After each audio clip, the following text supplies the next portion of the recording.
أعوذ بالله من الشيطان الرجيم. بسم الله الرحمن الرحيم. الحمد لله الذي أنزل على عبده الكتاب ولم يجعل له عوجا قيما لينذر بأسا شديدا من لدنه ويبشر المؤمنين الذين يعملون الصالحات أن لهم أجرا حسنا ماكثين فيه أبدا وينذر الذين قالوا اتخذ الله ولدا ما لهم به من علم ولا لآبائهم كبرت كلمة تخرج من أفواههم إن يقولون إلا كذبا فلعلك باخع نفسك على آثارهم إن لم يؤمنوا بهذا الحديث أسفا إنا جعلنا ما على الأرض زينة لها لنبلوهم أيهم أحسن عملا وإنا لجاعلون ما عليها صعيدا جرزا أم حسبت أن أصحاب الكهف والرقيم كانوا من آياتنا عجبا إذ أوى الفتية إلى الكهف فقالوا ربنا آتنا من لدنك رحمة وهيئ لنا من أمرنا رشدا فضربنا على آذانهم في الكهف سنين عددا ثم بعثناهم لنعلم أي الحزبين أحصى لما لبثوا أمدا نحن نقص عليك نبأهم بالحق إنهم فتية آمنوا بربهم وزدناهم هدى وربطنا على قلوبهم إذ قاموا فقالوا ربنا رب السماوات والأرض لن ندعو من دونه إلها لقد قلنا إذا شططا هؤلاء قومنا اتخذوا من دونه آلهة لولا يأتون عليهم بسلطان بين فمن أظلم ممن افترى على الله كذبا وإذ اعتزلتموهم وما يعبدون إلا الله فأووا إلى الكهف ينشر لكم ربكم من رحمته ويهيئ لكم من أمركم مرفقا وترى الشمس إذا طلعت تزاور عن كهفهم ذات اليمين وإذا غربت تقرضهم ذات الشمال وهم في فجوة منه ذلك من آيات الله من يهد الله فهو المهتد ومن يضلل فلن تجد له وليا مرشدا وتحسبهم أيقاظا وهم رقود ونقلبهم ذات اليمين وذات الشمال وكلبهم باسط ذراعيه بالوصيد لو اطلعت عليهم لوليت منهم فرارا ولملئت منهم رعبا وكذلك بعثناهم ليتساءلوا بينهم قال قائل منهم كم لبثتم قالوا لبثنا يوما أو بعض يوم قالوا ربكم أعلم بما لبثتم فابعثوا أحدكم بورقكم هذه إلى المدينة فلينظر أيها أزكى طعاما فليأتكم برزق منه وليتلطف ولا يشعرن بكم أحدا إنهم إن يظهروا عليكم يرجموكم أو يعيدوكم في ملتهم ولن تفلحوا إذا أبدا وكذلك أعثرنا عليهم ليعلموا أن وعد الله حق وأن الساعة لا ريب فيها إذ يتنازعون بينهم أمرهم فقالوا ابنوا عليهم بنيانا ربهم أعلم بهم قال الذين غلبوا على أمرهم لنتخذن عليهم مسجدا سيقولون 3 رابعهم كلبهم ويقولون 5 سادسهم كلبهم رجما بالغيب ويقولون 7 وثامنهم كلبهم قل ربي أعلم بعدتهم ما يعلمهم إلا قليل فلا تمار فيهم إلا مراء ظاهرا ولا تستفت فيهم منهم أحدا ولا تقولن لشيء إني فاعل ذلك غدا إلا أن يشاء الله واذكر ربك إذا نسيت وقل عسى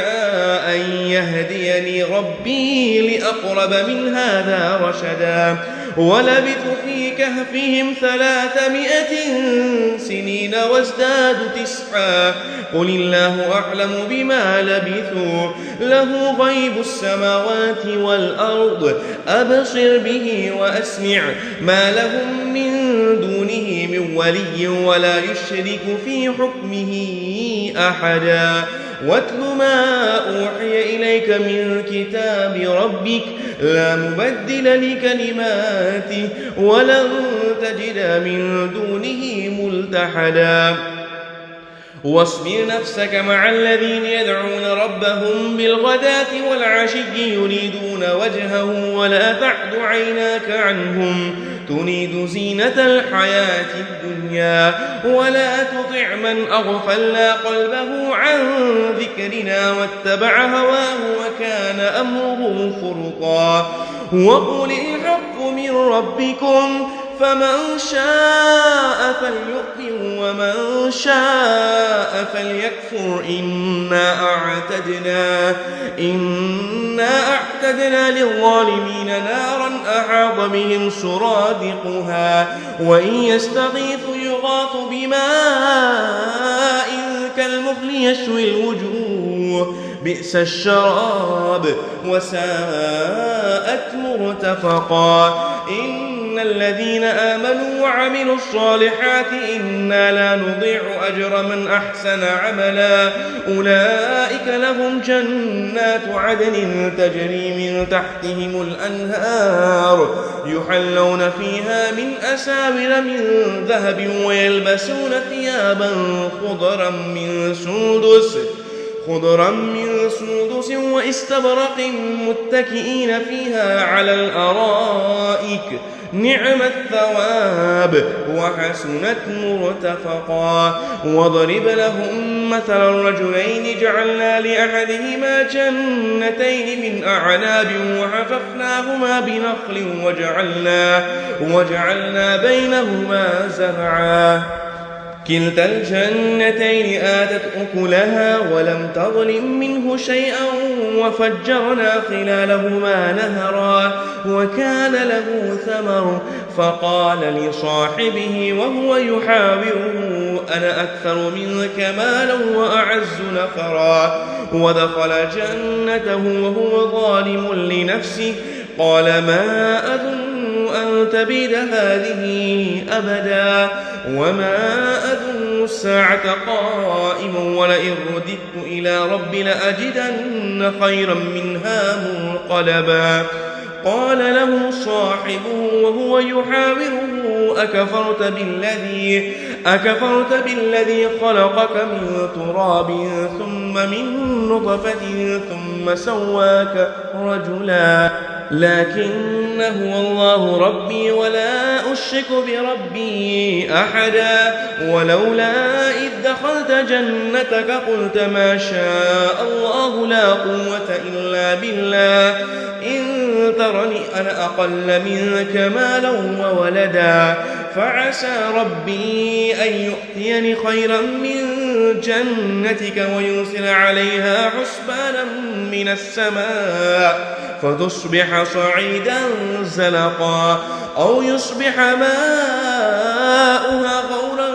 فلن تستطيع له طلبا وأحيط بثمره فأصبح يقلب كفيه على ما أنفق فيها وهي خاوية على عروشها ويقول يا ليتني لم أشرك بربي أحدا ولم تكن له فئة ينصرونه من دون الله وما كان منتصرا هنالك الولاية لله الحق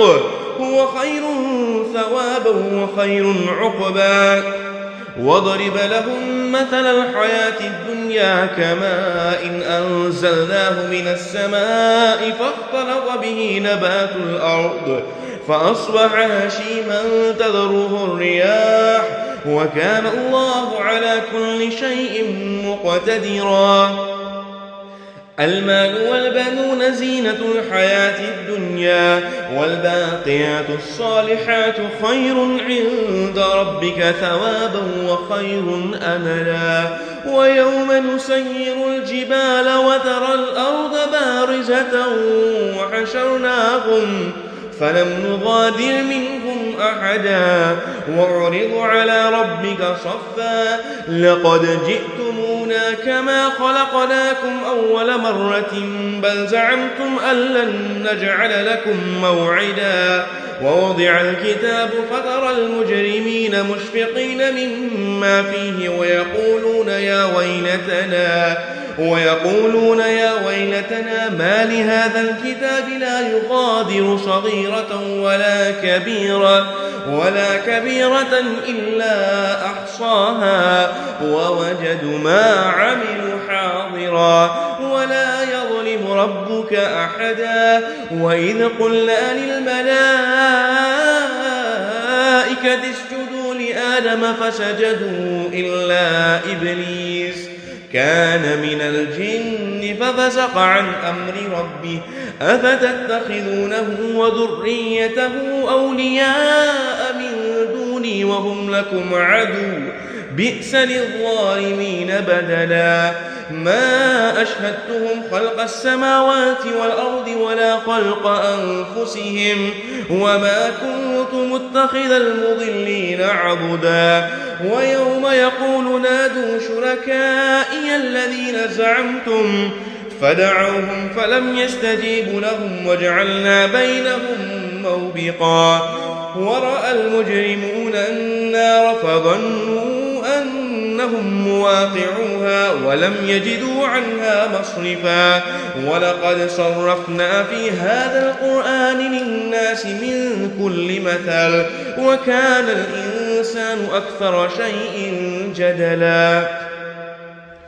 وما منع الناس أن يؤمنوا إذ جاءهم الهدى ويستغفروا ربهم إلا أن تأتيهم سنة الأولين أو يأتيهم العذاب قبلا وما نرسل المرسلين إلا مبشرين ومنذرين ويجادل الذين كفروا بالباطل ليدحضوا به الحق واتخذوا آياتي وما أنذروا هزوا ومن أظلم ممن ذكر بآيات ربه فأعرض عنها ونسي ما قدمت يداه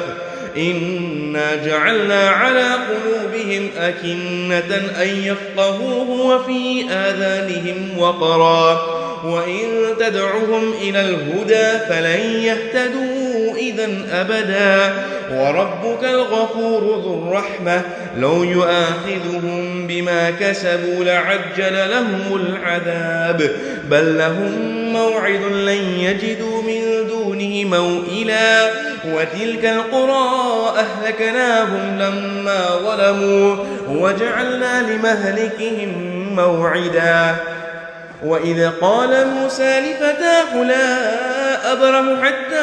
أبلغ مجمع البحرين أو أمضي حقبا فلما بلغا مجمع بينهما نسيا حوتهما فاتخذ سبيله في البحر سربا فلما جاوزا قال لفتاه آتنا غداءنا لقد لقينا من سفرنا هذا نصبا قال أرأيت إذ أوينا إلى الصخرة فإني نسيت الحوت وما أنسانيه إلا الشيطان أن أذكره واتخذ سبيله في البحر عجبا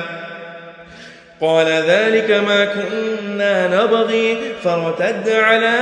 آثارهما قصصا فوجد عبدا من عبادنا آتيناه رحمة من عندنا وعلمناه من لدنا علما قال له موسى هل أتبعك على أن تعلمني مما علمت رشدا قال إنك لن تستطيع معي صبرا وكيف تصبر على ما لم تحط به خبرا قال ستجدني إن شاء الله صابرا ولا أعصي لك أمرا قال فإن اتبعتني فلا تسألني عن شيء حتى أحدث لك منه ذكرا فانطلقا حتى إذا ركبا في السفينة خرقها قال أخرقتها لتغرق أهلها لقد جئت شيئا إمرا قال ألم أقل إنك لن تستطيع معي صبرا قال لا تؤاخذني بما نسيت ولا ترهقني من أمري عسرا فانطلقا حتى إذا لقيا غلاما فقتله قال أقتلت نفسا زكية بغير نفس لقد جئت شيئا نكرا قال ألم أقل لك إنك لن تستطيع معي صبرا قال إن سألتك عن شيء بعدها فلا تصاحبني قد بلغت من لدني عذرا فانطلقا حتى إذا أتيا أهل قرية استطعما أهلها فأبوا أن يضيفوهما فوجد فيها جدارا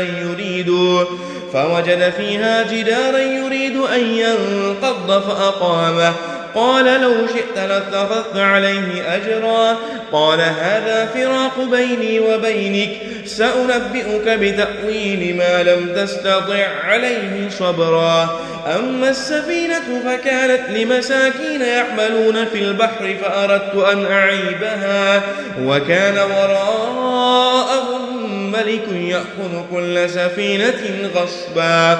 وأما الغلام فكان أبواه مؤمنين فخشينا أن يرهقهما طغيانا وكفرا فأردنا أن يبدلهما ربهما خيرا منه زكاة وأقرب رحما وأما الجدار فكان لغلامين يتيمين في المدينة وكان تحته كنز لهما وكان أبوهما صالحا فأراد ربك أن يبلغا أشدهما ويستخرجا كنزهما رحمة من ربك وما فعلته عن أمري ذلك تأويل ما لم تسطع عليه صبرا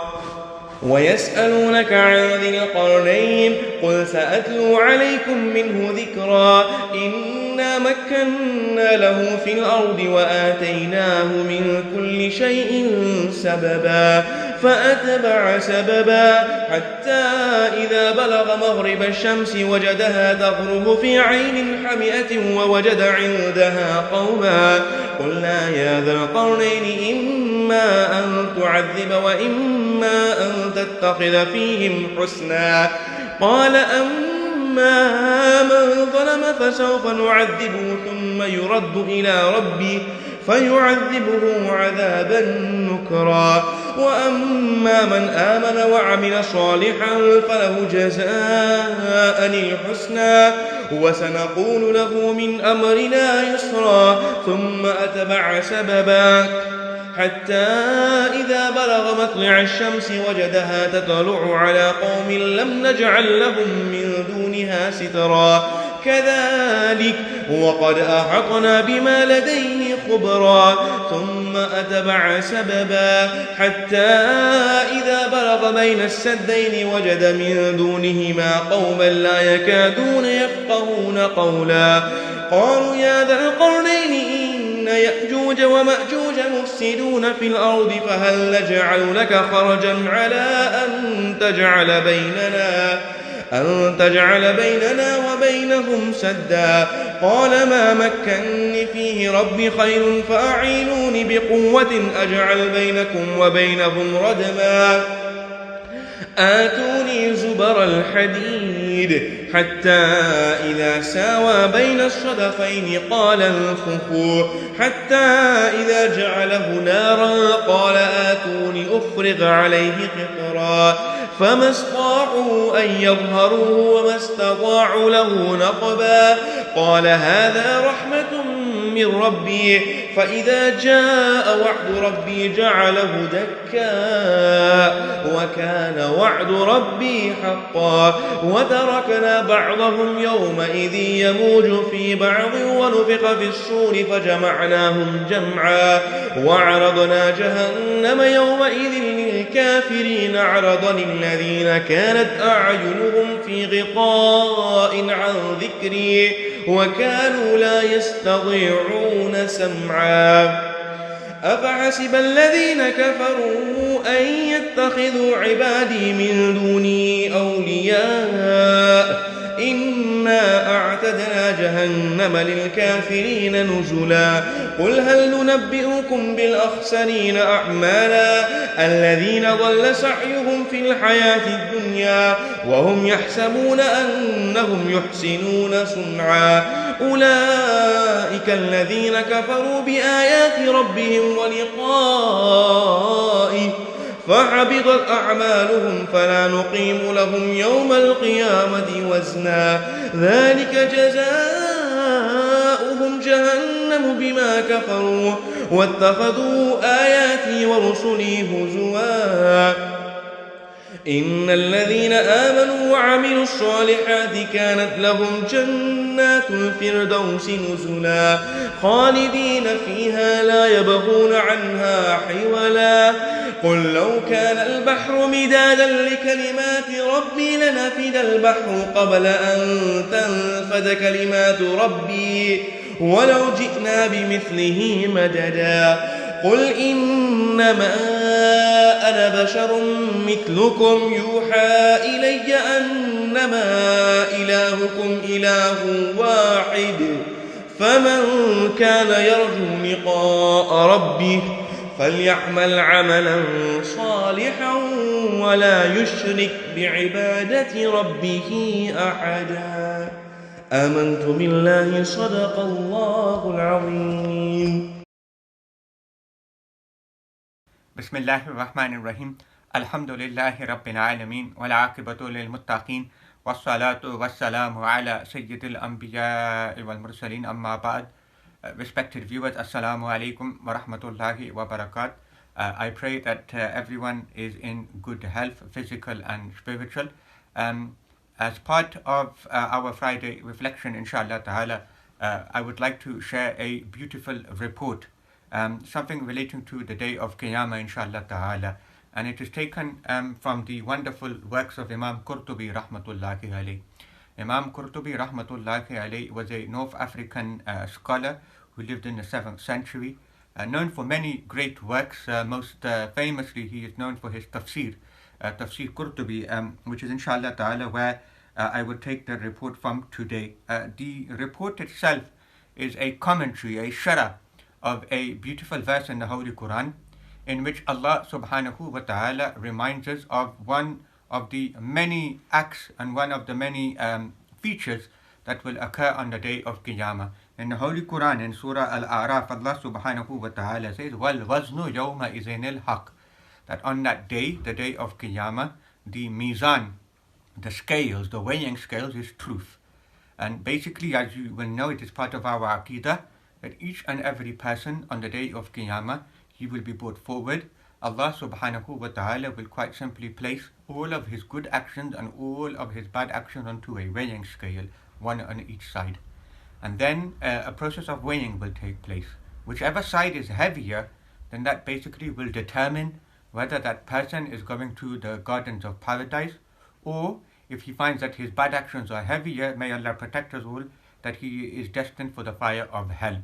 So Imam Qurtubi in detail in his tafsir, he talks about the mizan, he talks about the different academic reports regarding and the discussions regarding the mizan, the weighing scales on the day of Qiyamah. There's one report that I would like to share with you, inshallah ta'ala, which Imam Qurtubi has included. And he says that إِذَا خَفَّتْ حَسَنَاتُ الْمُؤْمِنِ, that on the day of Qiyamah, one mu'min will be brought forward in front of everyone, and his good and bad actions will be weighed. Unfortunately, what will happen is that he will find that his bad actions actually weigh more. And so as it stands, he is destined for the fire of hell. So as you can imagine, he will be full of anxiety, he will be very anxious about his state.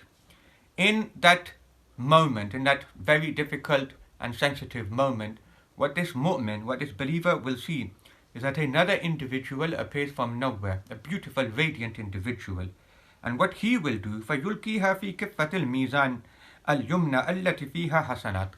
that this person, he will appear from nowhere, and in his hand he will basically have one card, and he will place that one card on the side of the good actions. As soon as he places that one simple card on the side of the good actions, now thanks to the barakah, thanks to how precious and how valuable that one card is, now his good actions are weighing more. As you can imagine, this mu'min, this servant of Allah, only moments ago it seemed that he was destined for the fire of hell, and now in a moment, thanks to this wonderful individual, his whole fate has changed. So when this person, when the believer whose account is being taken, he sees this wonderful Savior, he will cry out to him and he will say, Bi anta wa ummi, that may my father and may my mother be sacrificed for your sake. Ma ahsana wajhak wa ma ahsana khulukak, that how beautiful is your face, how beautiful is your character. Faman anta, but please tell me, who are you? Allahu Akbar. And at that moment, that Savior, he will speak up and he will say, Ana Muhammadun Nabiyyuk sallallahu alayhi wa sallam, that I am Muhammad alayhi salatu wa salam, your messenger, your prophet, your Savior. And then the rest of the hadith goes on. This man will still ask them, فَمَا هَذِهِ الْبَطَاقَةِ, Ya Rasulullah, what made my good actions weigh so much in my favor? That one simple card, it was so precious and valuable that it changed my whole fate. Can you tell me what that card represented? To which Sayyiduna Rasulullah sallallahu alayhi wa sallam will reply, وَهَذِهِ صَلَوَاتُكَ الَّتِي كُنْتَ تُصَلِّي عَلَيَّ. Subhanallah. Our Messenger alayhi salatu wa salam will reply that this card represents all of the salawat and salam, all of the duroods, all of the salutations and blessings that you used to send upon me in the previous world. And I have brought it forward and I have given it to you at the moment when you need it most. So quite simply, sending durood and salam is the means of increasing our good actions on our scales on the day of Qiyamah. It, inshallah ta'ala, will be our saving grace. And on the day of Friday, Sayyiduna Rasulullah alayhi salatu wa salam encouraged you and I to specifically and abundantly send salutations and blessings upon him, the best of all creations. It is the means of our salvation. It is the ultimate gift that we can bestow to our Master Sayyidina Muhammad alayhi salatu wa salam. It is the ultimate means of showing thanks and gratitude to Allah subhanahu wa ta'ala for sending us amongst the best messenger, Sayyidina Rasulullah alayhi salatu wa salam. So please never tire from sending salutations and blessings upon the best of all creations. Allahumma salli ala Sayyidina wa Mawlana Muhammad wa ala ali Sayyidina wa Mawlana Muhammad wa barik wa sallim wa salli alayhi wa akhiru da'wana and alhamdulillahi rabbil alameen. Wassalamu alaikum wa rahmatullahi wa barakatuh. Ya Nabi salam alayka, Ya Rasul salam alayka, Ya Habib salam alayka, salawatullah alayka. हश्र में सब एक किनारे उम्मत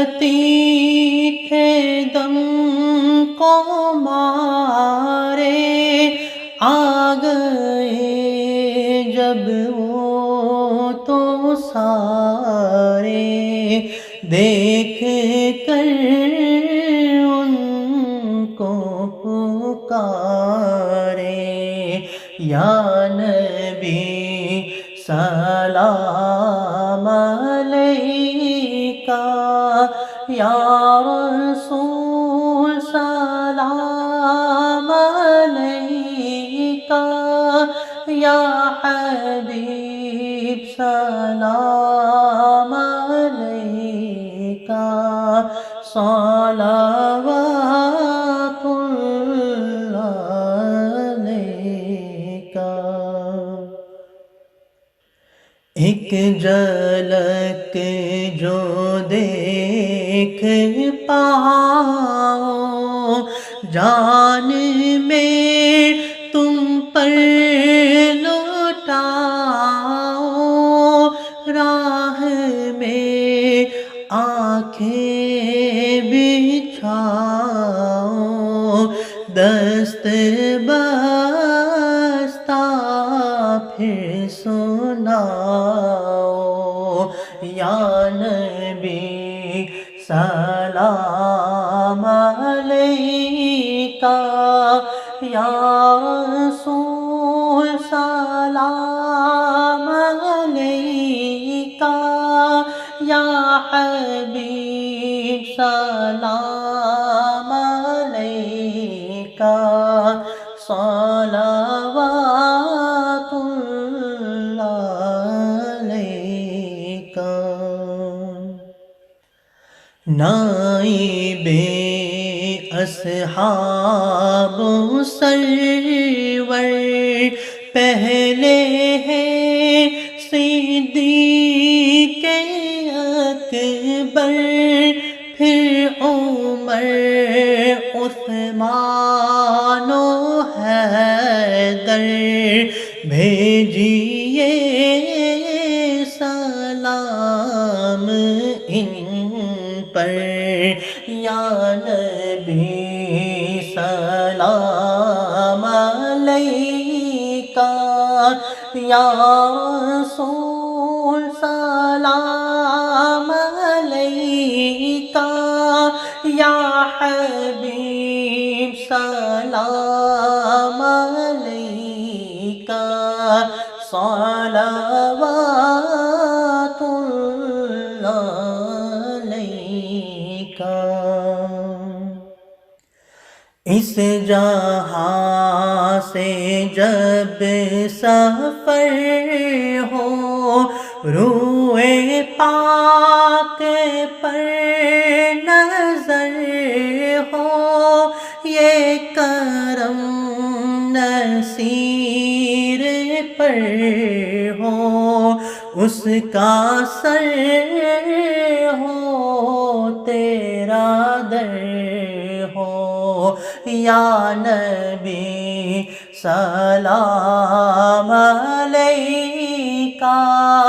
یا رسول سلام علیکہ، یا حبیب سلام علیکہ، صلوات